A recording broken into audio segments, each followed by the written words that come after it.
নায়ক ছবির সূচনা পর্বে এক আকস্মিক মোড় নেয় উত্তম কুমারের জীবনে। সে সময় জলবসন্তে আক্রান্ত হয়ে অভিনয় থেকে দূরে ছিলেন তিনি। কারো সঙ্গে দেখা সাক্ষাৎ বন্ধ, ঘরবন্দি অবস্থা। এমন সময় এক খবর আসে, সত্যজিৎ রায় তাঁকে ডেকেছেন। লম্বা সময়ের অপেক্ষা শেষে অবশেষে সেই কাঙ্ক্ষিত মুহূর্ত উপস্থিত। সত্যজিৎ রায় নিজে তাঁকে নিয়ে ছবি করতে চলেছেন। নাম ঠিক, নায়ক। উত্তম কুমার চোখ বুজেই রাজি হন। গল্প বা চরিত্র নিয়ে তার কোনো প্রশ্ন ছিল না, কিন্তু সমস্যার শুরু সেখানেই। জলবসন্তের কারণে মুখে কিছু চিহ্ন রয়ে গেছে। তিনি বরাবরই মেকআপ ছাড়া ক্যামেরার সামনে আসতেন না।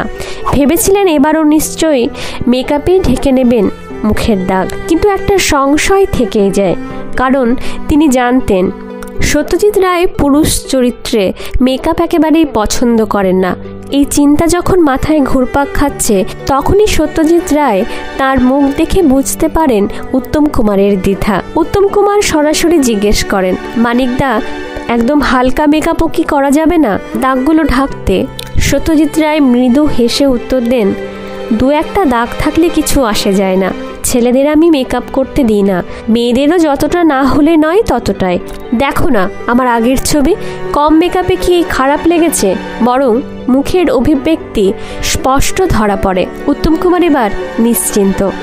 এত বড় সুযোগ তিনি হাতছাড়া করতে চান না। নায়ক মানে আন্তর্জাতিক অঙ্গনে আলোচনায় আসা। সত্যজিৎ রায়ের ছবির ডাক মানেই কান, বার্লিন কিংবা ভেনিসে পৌঁছে যাওয়া। শুরু হয় শুটিং, কিন্তু উত্তম কুমার যেন বদলে যান। সাধারণত শুটিং ফ্লোরে প্রাণবন্ত আড্ডা ও হাসিতে ভরে রাখতেন যিনি, এবার একেবারে নীরব, মনোযোগী। বেশিরভাগ সময় কাটাতেন মেকআপ রুমে চুপচাপ বসে, হাতে স্ক্রিপ্ট। ভুল যেন না হয় সেই চেষ্টা। বিজয়া রায় লেখেন, শুটিংয়ে তিনি মুখের সামনে ডায়ালগ পৃষ্ঠা ধরে রাখতেন, সবসময় সাবধান, মনোযোগী। শুটিং চলাকালেই তার মধ্যে জন্ম নেয় এক গভীর শ্রদ্ধা এবং বোঝাপড়া পরিচালক সত্যজিৎ রায়ের প্রতি। সময় মতো ক্যামেরার সামনে এসে দাঁড়াতেন, সামান্য ভুলও করতেন না। নায়ক ছিল তাদের প্রথম কাজ, কিন্তু এখানেই থেমে থাকেননি উত্তম কুমার। চিড়িয়াখানা ছবিতে ব্যোমকেশ বক্সির চরিত্রে তাকে আবার দেখা যায়। নমস্কার, আমি মন্দিরা। ভিডিওটি ভালো লাগলে সাবস্ক্রাইব করার অনুরোধ রইল।